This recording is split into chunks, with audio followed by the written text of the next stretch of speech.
ایسے ایسے میں نے اسٹیج دیکھے ہیں 2-2 گھنٹے نعت خوانی. بڑا نعت خوان نے گھنٹہ سوا گھنٹہ پڑھا ہے. بیان کتنی دیر ہوگا؟ 20 منٹ کیجئے گا. 20 منٹ بیان. اس 20 منٹ کی ضرورت بھی کیا ہے؟ لے مائک لے کسی اور نعت خوان کو پڑھوا دے 20 منٹ, کیونکہ تمہارے درجے نعت خوان ہی بلند کریں گے, یہی تمہیں جنت میں لے کے جائیں گے.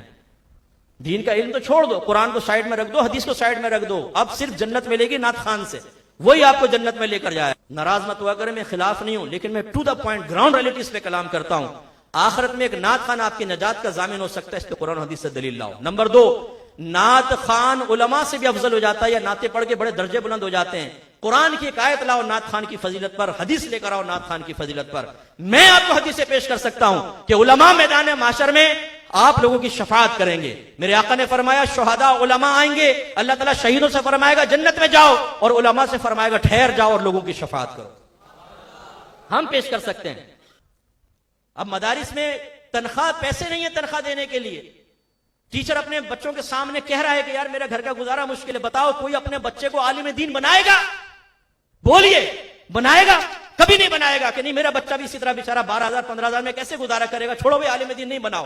اور اس کے برعکس ایک باپ یہ دیکھتا ہے, ایک نعت خوان آگے گرالیاں لگائے گا اور اوٹ پٹانگ باتیں کرے گا, غلط تشریحات بیان کرے گا, غلط قسم کی باتیں اپنے شعروں کے ذریعے لوگوں تک بعض اوقات پہنچا رہا ہوتا ہے, اور لوگ 1000 کے نوٹ اس کو دے رہے ہیں, 500 کو نوٹ دے رہے ہیں. ایک باپ کے دل میں تمنا پیدا ہوگی, عالم نہیں بناؤں گا, نعت خوان بناؤں گا, پیسہ بہت ہے.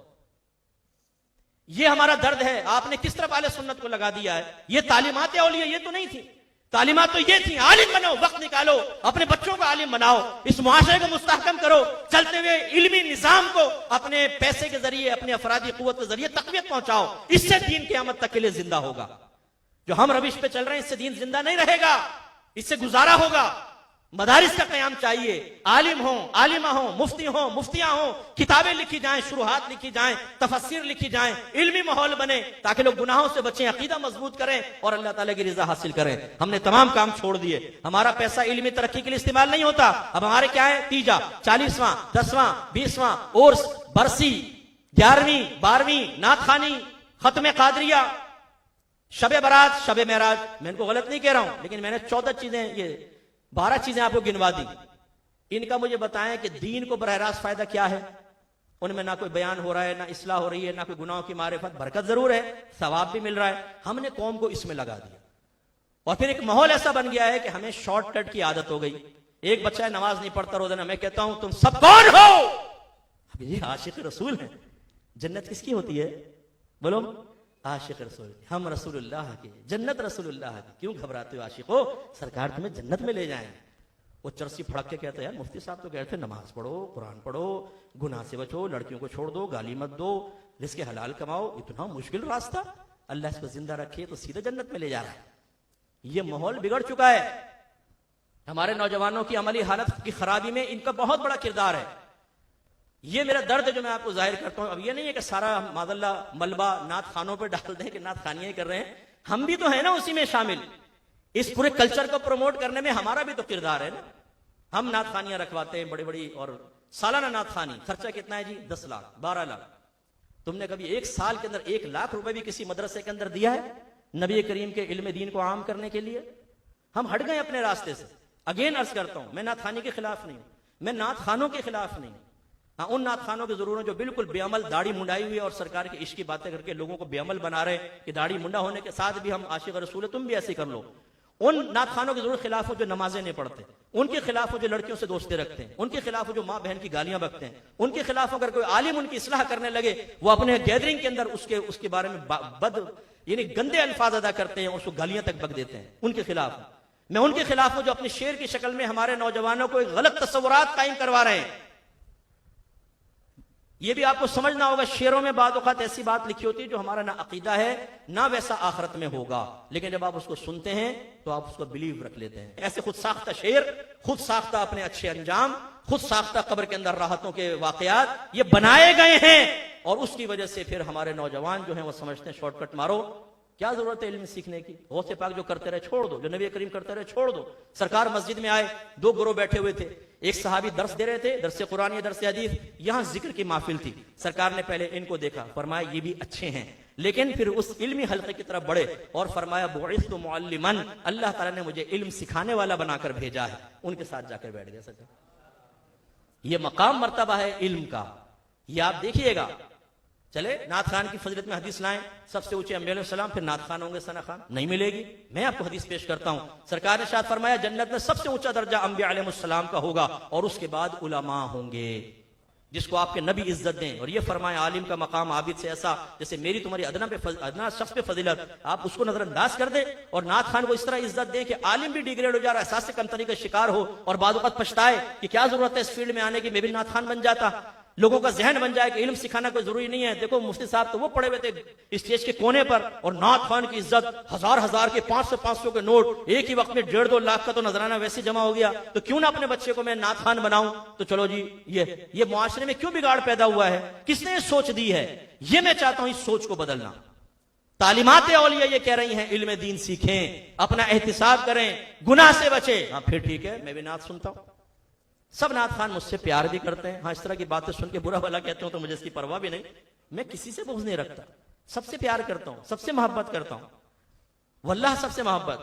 لیکن جو معاشرے میں بگاڑ پیدا ہو گیا کہ تعلیمات اولیاء، تعلیمات رسول، تعلیمات قرآن پیچھے ہماری خود ساختہ بنائی ہوئی تعلیمات چلیں گی، نعت خان کو افضل مان لیا ہم نے اور علماء کو کم، یا نعت خان اور علماء برابر ہوتے ہیں۔ بھائی یار، آپ کے نبی نے فتویٰ دیا ہے، نعت خان تو صرف نعت خان ہی کر رہا ہے۔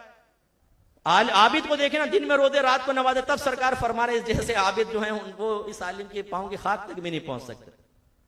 میں انشاءاللہ اس پہ بھی کتاب رسالہ لکھنے والا ہوں، اور اس پہ بہت سارے میں سوال چھوڑوں گا، اس کا جواب مجھے دیں انشاءاللہ۔ ثنا خان کسے کہتے ہیں؟ بولو، ثنا خان کسے کہتے ہیں؟ نعت پڑھنے والا کسے کہتے ہیں بتاؤ؟ اچھا چلو، نعت کسے کہتے ہیں؟ نعت نبی کریم کی تعریف کو نعت کہتے ہیں، جو نبی کریم کی تعریف کر رہا اس کو ثنا خان یا نعت خان کہتے ہیں۔ یہ تعریف دو طرح ہوتی ہے، ایک نظم میں، ایک نثر میں، ایک تو شعروں کی شکل میں، اور ایک جیسے میں کہوں میرے آقا سید الاولین والآخرین تھے، یہ میں نے تعریف کی ہے نا، یہ بھی ایک نعت ہے، یہ نثر میں کہلاتی ہے، نثر میں، جو نظم شعر میں نہیں ہوتی وہ۔ اب میں آپ سے پوچھتا ہوں، اللہ تبارک و تعالیٰ کا جو قرآن ہے یہ نظم ہے یا نثر ہے؟ بولے، نثر ہے، نظم تو نہیں ہے نا، کوئی شعروں کا مجموعہ تو نہیں ہے۔ اللہ نے تعریف فرمائی اپنے حبیب کی، نبی کریم نے جو اپنی خود تعریف فرمائی وہ نظم میں تھی، نثر میں تھی؟ نثر میں تھی، نظم تو نہیں فرمایا سرکار نے، کوئی اپنے منقبتیں تو نہیں لکھی نا۔ سرکار کے زمانے سے لے کر آج تک بڑے بڑے علماء پیدا ہوئے، مفتیان کرام، مجتہدین، امام اعظم ابو حنیفہ رضی اللہ تعالیٰ عنہ، ان کا اکثر جو نعت پر مشتمل کلام ہے وہ نظم میں ہے کہ نثر میں؟ نثر میں۔ اس کا مطلب یہ ہوا، اگر آپ یہ کہتے ہیں کہ مفتی صاحب ہم تو کسی نعت خان سے اس لیے محبت رکھتے ہیں وہ سرکار کی ثنا کرتا ہے، تو پھر میں آپ سے کویسچن کرتا ہوں کہ آپ نے یہ کلاسیفیکیشن کہاں سے کر لی، یہ ناپاک تقسیم کہاں سے کر لی کہ جو نظم میں نعت خان ہوگا وہ اس سے ہم محبت کریں گے، جو نثر میں نعت خان ہوگا اس کو ہم نہیں دیکھیں گے، اس کی اتنی ویلیو نہیں ہوگی؟ کیوں؟ حالانکہ ہم نے آپ کو ثابت کیا کہ نثر کے اندر نعت خانی نظم کی نعت خانی سے افضل ہے، کیونکہ قرآن نثر کے اندر نبی کی تعریف کر رہا ہے، حدیثیں نثر ہیں، نبی کریم کی تعریف کر رہے ہیں، علماء نے کتابیں لکھی ہیں سرکار کی تعریفات کے اوپر۔ تو بتائیں بڑا ثنا خان کون ہوا، نظم والا یا نثر والا؟ بولیے، اور نثر والے کون ہیں؟ علماء۔ افضل کون ہوا؟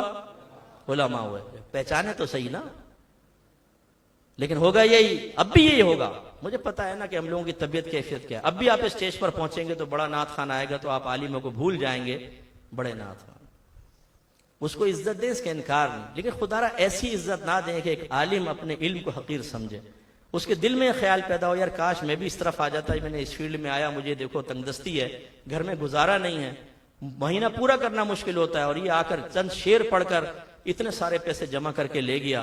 یہ جو احساس کمتری پیدا ہو رہی ہے، یہ ہے معاملات، یہ غلط ہے۔ آپ عزت ضرور دیں، نعت خوانی بھی کرائیں، عزت دیں، لیکن جو نعت خان نظم والے نعت خان سے افضل ہے اس کو بھی تو نعت خان کی حیثیت سے کچھ خدمت کرے نا بھائی جان۔ یہ میں نے پھر سوال کرتا ہوں، کس نے آپ کو کہہ دیا جو نظم میں نعت خان ہوگا وہ افضل ہوگا، جو نثر میں نعت خان ہوگا مثلا عالم وہ کمتر ہے؟ کس طرح جواب دیں؟ ایسا نہ کریں، تھوڑا تبدیلی لائیں۔